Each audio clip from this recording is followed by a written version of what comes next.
우리가 또한 일주일을 또한 살아오면서 우리 3D 중고등 모든 공동체가 또한 바쁘고 분주한 일상을 살아오다가 또한 시간이 되어서 때가 되어서 우리가 이 거룩하고 복된 주일에 우리가 모여서 함께 예배를 드리고 있습니다.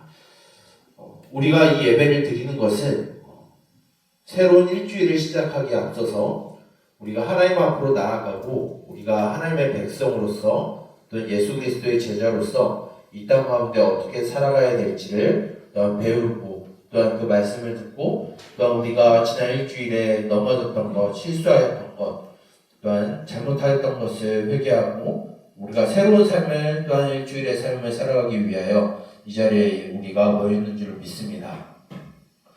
그럼 우리를 향하여서 한없는 사랑과 은혜를 베풀어 주시는 우리 주님을 경험하고 그 주님의 뜻대로 또한 새로운 일주일을 살아가는 저와 여러분 우리 동현교회 3D 중고등부 모든 공동체가 되기를 주님의 이름으로 축복합니다. 우리는 이 세상, 이 사회를 살아가면서 배우게 되는 한 가지의 법칙을 알게 됩니다. 그것은 무슨 법칙이냐면 매매의 법칙입니다. 여러분, 매매의 법칙은 무엇일까요? 내가 무언가를 얻기 위해서 그것에 대한 합당한 값을 지불하는 것입니다. 조금 이제 경제적인 용어로 사용하면은 판매자는 구매자를 위해서, 구매자의 니즈를 위해서 자신의 상품을 홍보하고 광고하고 그것을 이제 판매를 합니다. 그렇다면 구매자는 그 상품을 사기 위해서 상당한 값을 주고 그 물건을 사게 되겠죠. 목사님은 이제 간혹 가다가, 간혹이 아니죠. 자주 이제 당근마켓에서 핸드폰으로 들어가요. 여기 나 당근 해본 사람. 당근하면은 무엇이 있죠? 다 중고품들이 있어요. 중고품 중에서 가장 값어치 있는 건 무엇일까요? 미개봉 상품입니다. 목사님은 주로 미개봉 상품을 주로 노리는데 미개봉 상품을 사게 되면은 거의 중고지만 미개봉 상품은 현시가보다 조금 낮은 가격으로 살 수 있어요. 무엇이죠? 내가 그 물건을 사기 위해서 그에 맞는 값을 지불하고 그것을 사게 됩니다. 그런데 요즘은 잘 보이지 않는데 예전에는 무엇이 있었냐면 무료 나눔이라는 것이 있어요. 무료 나눔을 하게 되면은 물론 그렇게 우리 실상에서 그렇게 고퀄리티의 것을 우리가 얻을 수 있진 않아요. 하지만 무료 나눔을 하게 되면 그 무료 나눔이 없어지는 경우는 거의 없어요. 무료 나눔을 하게 되면은 다 나눔이 됩니다. 무엇일까요? 그것이 필요한 사람이 그것을 얻게 되는 거죠. 그런데 무료 나눔은 무엇이죠? 값을 치르지 않고 그 나에게 필요한 물건을 얻는 것입니다. 우리는 이 세상을 살아갈 때 이 매매의 법칙 가운데 많이 살아가요. 내가 무엇을 하기 위해서는 그것에 상당한 값을 치르고 그것을 얻는 이런 매매의 법칙이 우리가 살아가는 일상생활에 너무나 만연화되어 있어요. 그런데 우리가 기억해야 될 것은 무엇이냐면 우리가 이 땅에 살아갈 때는 이 세상은 매매의 법칙이 있지만 무료 나눔의 법칙도 우리 가운데 있다라는 것을 기억하길 바랍니다. 무슨 무료 나눔일까요? 우리가 하나님 안에서 영원토록 살아가고 그의 백성된 삶을 살아가는 것은 우리가 어떠한 행동을 하거나 어떠한 윤리적이고 도덕적으로 뛰어나서 우리가 돈이 많아서 얻는 것이 아니라 하나님께서 이 구원이라는 것을 우리들에게 무료 나눔을 해주셨어요. 그리고 우리는 그것을 얻고 하나님 가운데서 하나님의 백성으로 하나님의 자녀로 이 땅에서 살아가게 되었습니다. 우리는 이런 무료 나눔 하나님의 이것을 조금 성경적인 용어로 은혜라고 말합니다. 아무런 조건 없이 자격 없이 우리에게 값없이 주어지는 이런 것을 우리는 은혜라고 말합니다. 그런데 우리가 살아가는 일상생활 속에서는 이런 은혜의 법칙이 사라져 있어요. 이런 세상의 법칙으로 우리는 많은 그리스도인들이 살아갈 때도 있습니다. 그런 모습이 오늘 우리가 읽은 이 누가복음 10장 25절부터 37절까지의 말씀 가운데에서 우리가 볼 수 있는데 오늘 말씀을 보게 되면 예수님과 어느 한 율법 교사가 대화를 나누면서 예수님이 선한 사마리아 사람의 비유를 들고 이 율법 교사와 대화하는 것을 우리는 볼 수 있어요. 왜 그렇다면 예수님은 이 율법 교사에게 선한 사마리아 사람의 비유를 말씀하시면서 이 율법 교사와 대화를 나누는지를 우리 한번 말씀을 통해서 우리 보도록 하겠습니다. 오늘 말씀 첫 부분에 어떻게 시작하고 있죠? 어떤 한 율법 교사가 예수님과 함께 대화하기 위해서 예수님을 찾아옵니다. 그래서 예수님에게 무엇을 물어보고 있죠? 선생님, 내가 무엇을 해야 영생을 얻을 수 있습니까? 라고 물어봐요. 이 영생을 일명 구원이라고도 우리가 번역할 수 있죠. 이 율법 교사가 정말로 예수님 앞에 구원을 받는 법을 몰라서 여기 찾아왔을까요? 율법 교사는 어떤 사람이냐면 이 당시에는 아직 이 율법 교사 이 당시는 신약 성경이 없을 때예요. 창세기부터 말라기까지의 말씀을 이제 믿는 사람들이 그리고 잘 아는 사람들이 이 율법 교사였어요. 말씀을 너무나 잘 아는 사람이 영생을 얻는 방법을 몰랐을까요? 그들의 방법대로 그들이 가르침을 받는 대로 영생을 받는 법은 이미 알고 있어요.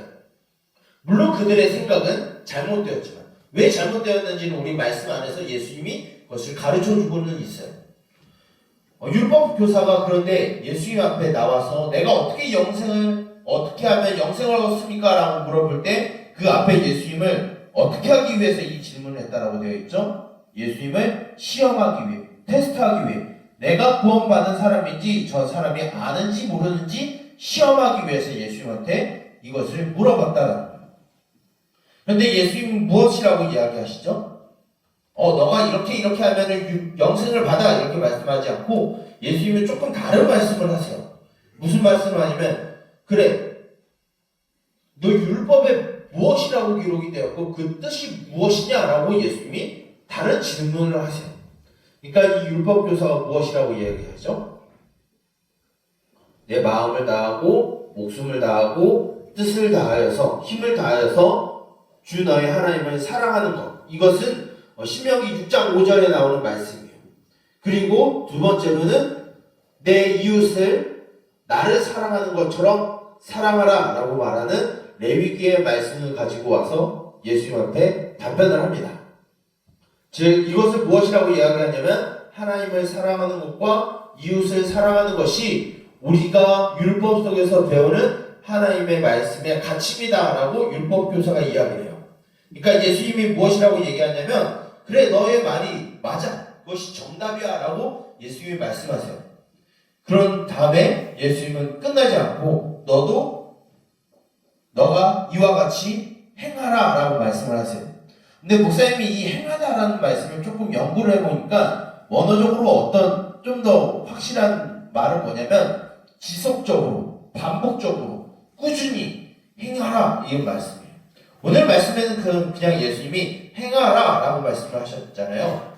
그런데 조금 더 원어에 가깝게 이야기하게 되면은 무엇을 이야기하냐면 그래 너가 율법을 잘 아는데 그 율법을 꾸준히 지속해서 반복해서 그 율법을 행하라 라고 말씀을 하세요.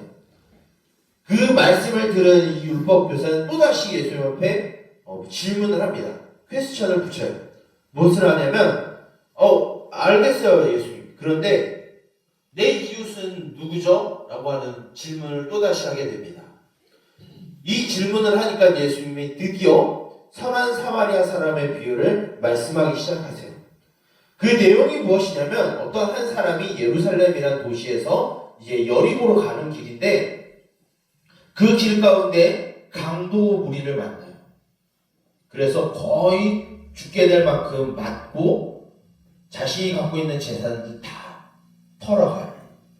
거의 죽은 것과 같은 사람이 된 그 강도 만난 사람이 그 길 가운데 놓여져 있는데 그 사람을 만나는 세 사람들이 있다라고 예수님이 말씀하세요. 첫 번째는 제사장이 그 길을 지나가요. 그런데 무엇이죠? 이 사람을 보고 피하여 지나갔다라고 말하고 있어요. 두 번째는 레위 사람이 또 지나가는데 이 강도 만난 사람을 피하여 지나갔다라고 말해요. 왜 그러냐면 지금 이 강도 만난 사람의 상태가 어떤 상태죠? 거의 죽어 있는 상태예요. 숨만 달랑달랑 쉬고 있는 상태예요. 이런 상태를 보았던 제사장과 레위인은 물론 그 사람들을 변호하려고 하는 건 아니지만 이 사람들은 이 사람을 피한 마땅한 이유가 있었어요. 그것은 무엇이냐면 제사장과 레위인은 어디에서 일을 하냐면 성전에서 일을 하는 사람들이었어요. 성전에서 일하기 위해서는 이 사람들은 무엇을 지켜야 되냐면 성결해야 돼요. 성결하기 위해서 뭘 해야 되냐면 시체를 만져서는 안 돼요. 즉 성전에서 일을 하기 위해서 이 시체를 죽어가는 사람을 만져서는 안 돼요. 그래서 제사장과 레위는 성전에서 하나님을 예배하는 것이 우선이기 때문에 그들은 이 강도 맞는 사람을 외면하고 여리고로 들어가요. 그런데 마지막에 한 사람이 등장하게 됩니다. 이 사람은 어떤 사람이냐라고 말하면 이는 사마리아 사람이다 라고 말하고 있어요. 사마리아 사람이 여행 중에 그 길 가운데 이 강도 만난 사람을 만나요. 그래서 어떻게 하죠? 이 사람에게 응급처치를 해요.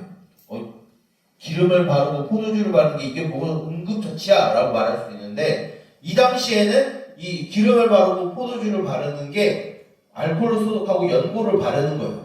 그렇기 때문에 응급처치를 한 거예요. 그리고 자기가 타고 있는 짐승에 태워서 이제 응급후송을 한 거죠. 그래서 영안에 가서 머물게 해요. 그리고 그를 돌봐줘요. 그런데 이 사람이 또 가야 되는 길이 있기 때문에 떠나요. 그런데 그냥 떠나는 것이 아니라 2데나리온을 주면서 그 여관 주인에게 좀 돌봐달라. 만약에 비용이 덜 들면 내가 돌아와서 그 값을 더 지불할 테니까 좀 제발 좀 극진하게 좀 이 사람을 좀 돌봐달라라고 하는 부탁을 하게 됩니다. 이 비유를 마치고 예수님이 다시 율법교사에게 질문을 하세요. 자, 그러면 이 강도 만난 사람의 이웃은 누구냐라고 질문을 합니다. 여러분들 차이를 느끼나요? 율법교사는 지금 뭐라고 얘기했죠? 내 이웃이 누굽니까? 라고 물어봐요. 근데 예수님은 강도 만난 자의 이웃이 누구냐라고 물어봐요. 목사님 그게 무슨 차이인데요? 생각을 해보면 뭐냐면 이 율법교사는 이미 자기의 이웃을 정하고 있어요. 누구냐면 유대인이 자기 이웃이에요. 성경을 잘 아는 사람이 이웃이에요.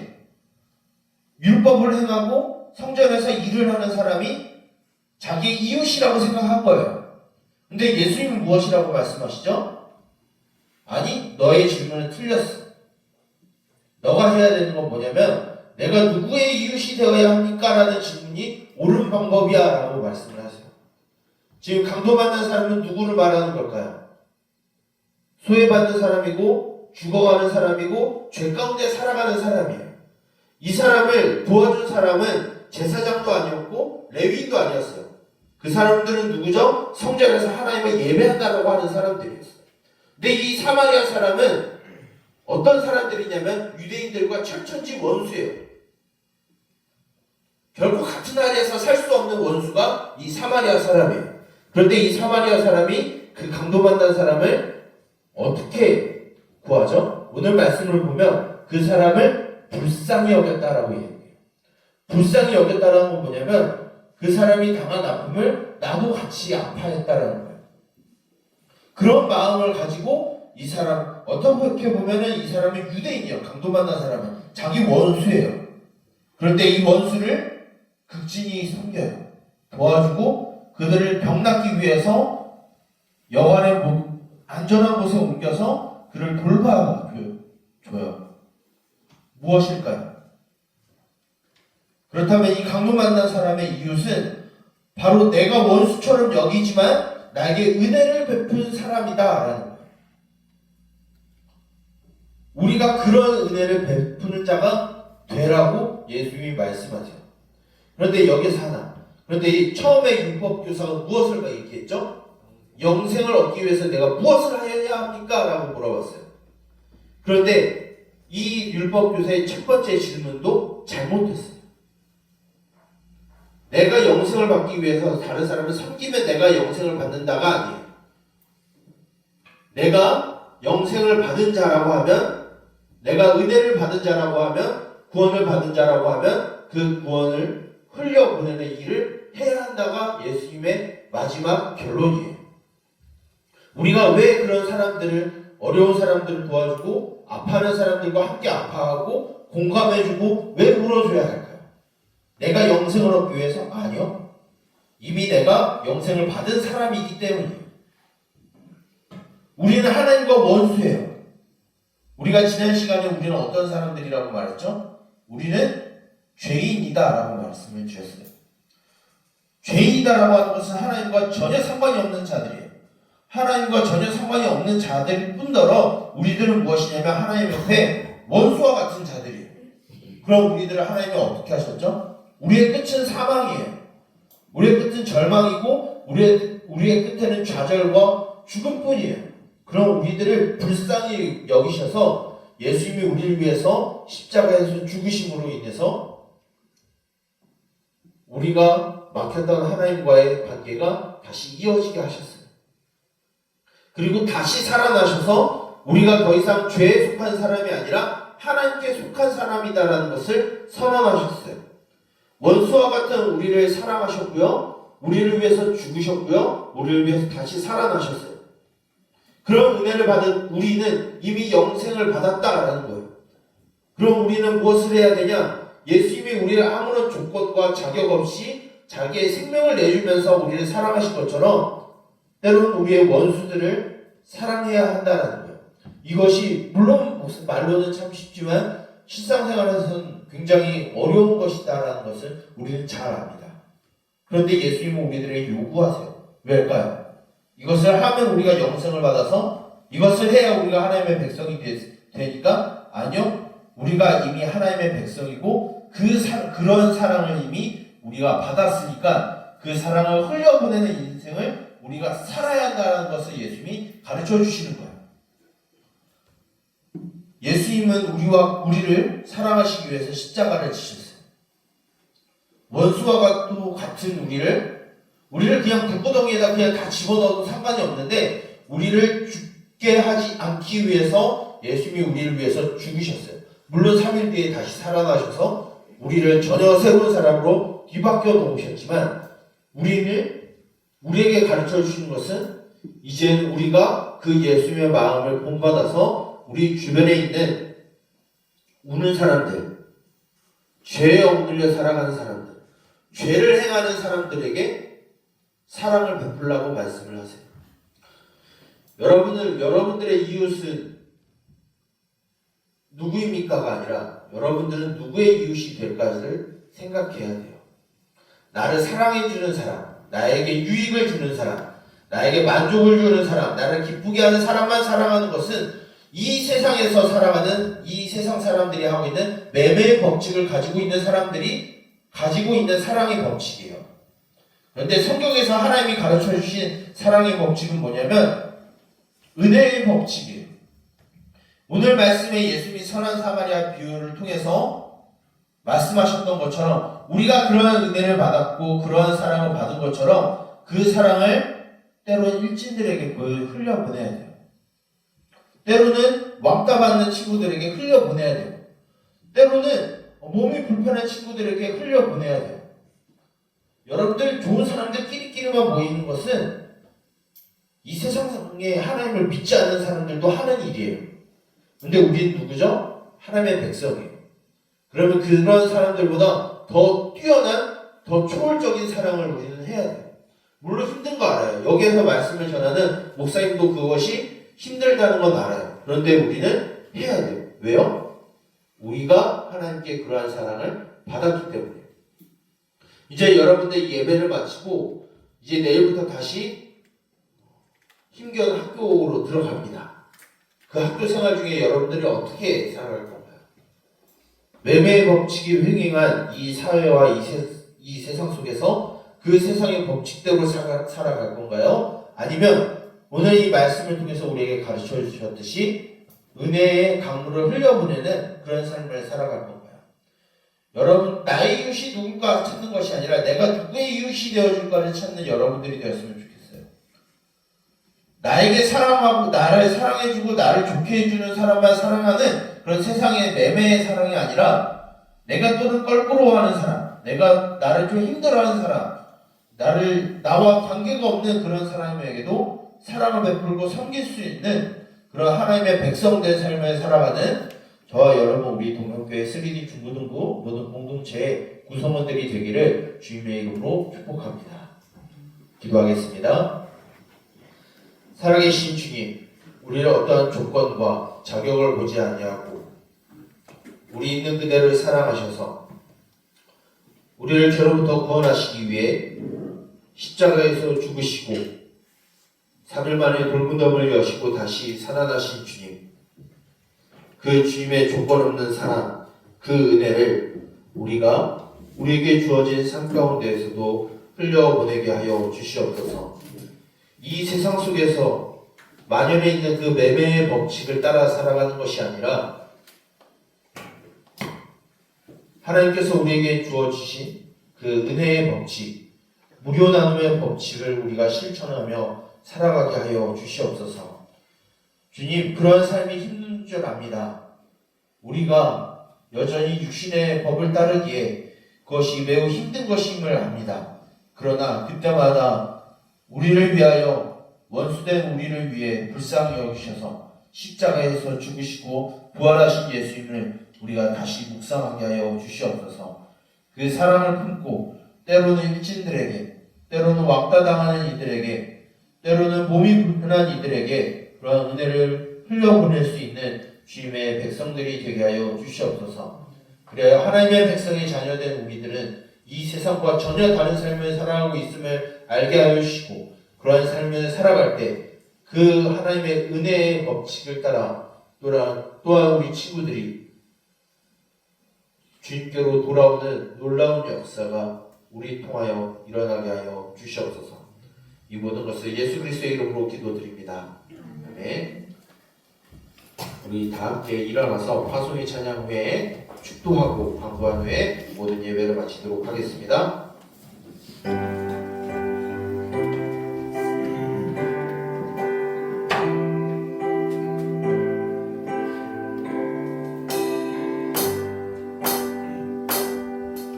이곳에 임하신 하나님 나라 가난한 마음으로 바라보리라.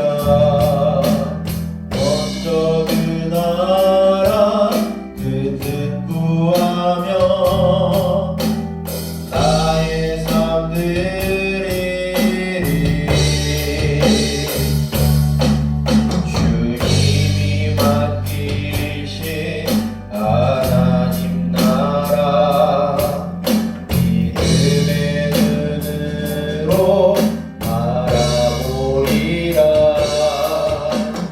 하늘의 뜻이 이 땅 가운데 완성될 그날까지 믿음나요 그 위에 서리라. 하나님의 나라는 무너지지 않으리.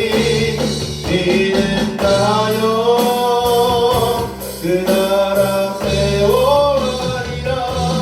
주님 오실 때까지 믿음나요 믿음나요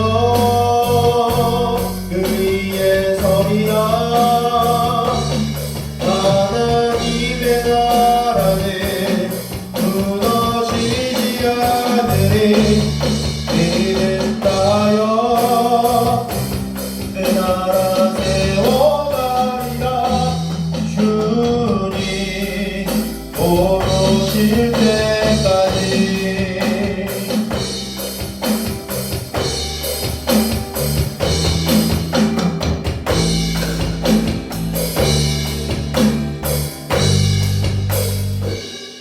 축도하겠습니다.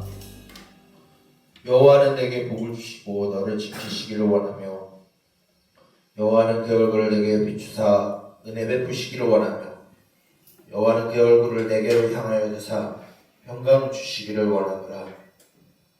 이제는 우리 주 예수 그리스도의 은혜와 하나님 아버지의 무한하신 사랑하심과 성령님의 감화, 감동, 교제, 인도하심과 말씀으로 지도하심과 보호하심의 은총이 세상의 매매의 법칙을 따르지 아니하고 우리에게 가르쳐 주신 은혜의 법칙을 따라 죄 가운데 살아가는 이들에게, 아파하는 이들에게, 억눌려 있는 이들에게 주 예수님의 사랑의 법칙을 전하며 살아가기를 원하는 우리 동현교회 3D 중고등부 모든 공동체 머리머리 위에 이제로부터 영원토록 함께 있을지어다. 아멘.